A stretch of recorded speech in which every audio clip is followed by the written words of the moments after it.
grounds of the Bennington Triangle sprawled before the investigators, a seemingly endless expanse of dense forest and mist. The leader of the expedition, Donovan, stood at the edge of the woods as his team unpacked their equipment, the air biting with the chill of a deep Vermonter's autumn. Emily, the keen psychic of the group, felt a shiver down her spine that had nothing to do with the cold. The stories spoke of a lingering energy here, a place where the veil between worlds was thinnest. As she closed her eyes to focus, she could almost hear whisperings amongst the rustle of fallen leaves, a welcome or a warning. She could not yet decide.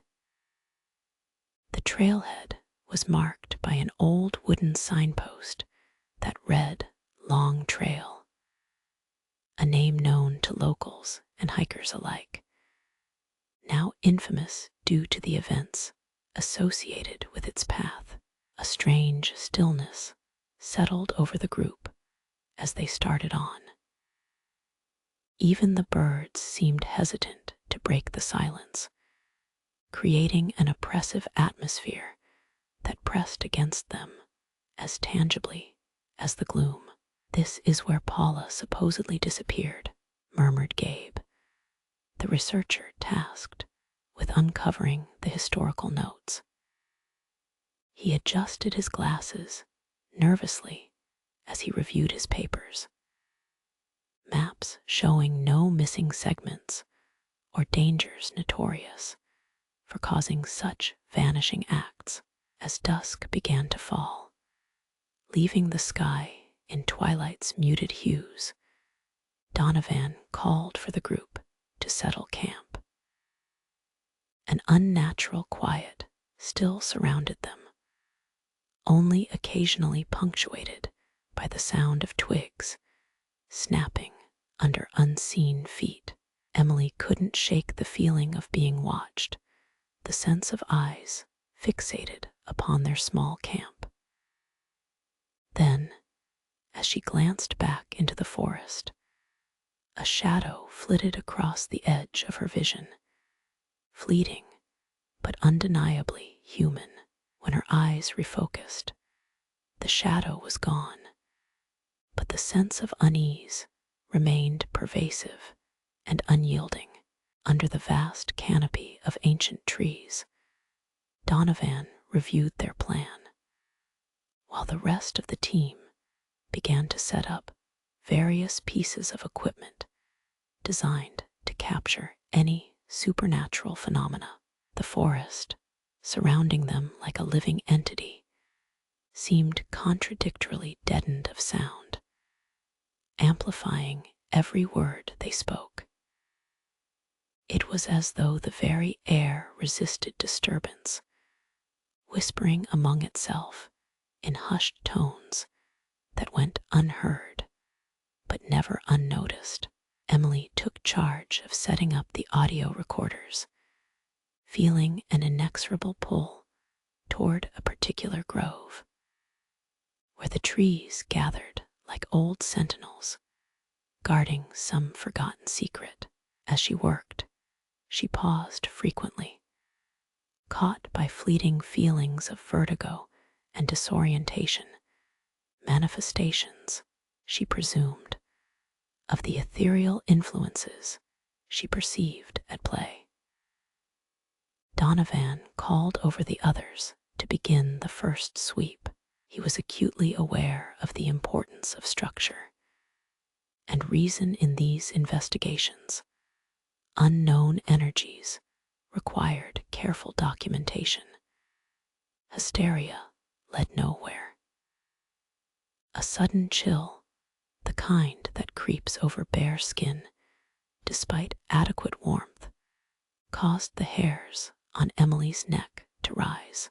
She snapped a photo in the direction of her unease, hoping later to discern more than what her naked eye could.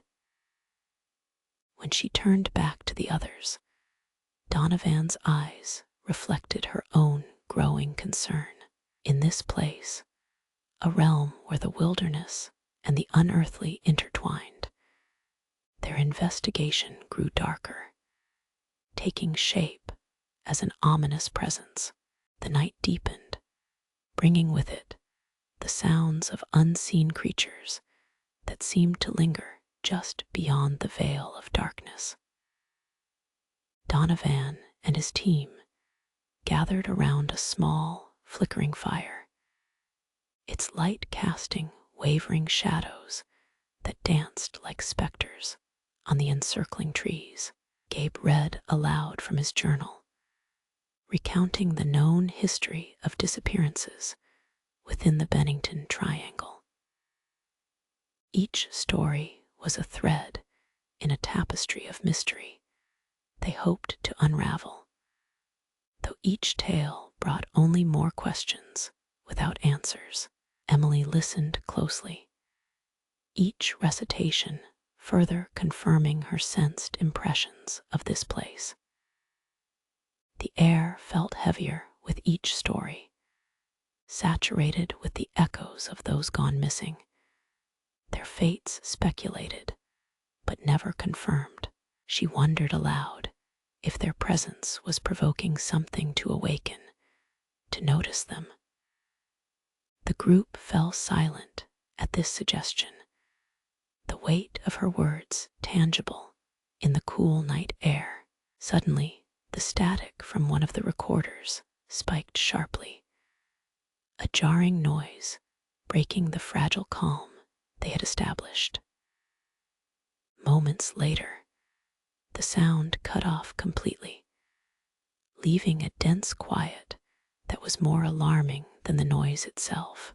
Donovan rushed to check the equipment, his movements hurried and tense, while the group exchanged nervous glances. The forest was alive with an electric anticipation, pressing upon them with an inexplicable dread. In the morning, a light mist had rolled in, hanging low among the trees and muting the colors of the forest into pale shades of gray and green. As Emily woke, she couldn't shake the disquieting dream that clung to her thoughts, the feeling of being led deeper into the woods by whispering voices that spoke her name in languages she couldn't understand. Donovan busied himself packing the camp, while Gabe checked their research plans for the day. But an unspoken tension lingered from the previous night's anomalies. They decided to follow the trail further into the heart of the triangle, a region untouched by time, where nature had reclaimed most traces of human presence. The air was thick with dew-laden moss, and the scent of wet earth, creating a dense, organic perfume that filled their lungs with each breath. As they walked, Emily occasionally paused, her eyes scanning the forest, feeling always on the brink of seeing something lurking in her periphery. Several hours in, Gabe stumbled upon something that brought the group to a halt, a child's shoe, faded and crumbling, lying half buried under the thick carpet of leaves. It was old, displaced by time, but unmistakably out of place. This discovery sent a shiver through them, tangibly connecting the disappearances they sought to understand with the reality of the present. The silence around them felt loaded with unsaid words, an ominous hush that swallowed their exclamations and forced them into introspection.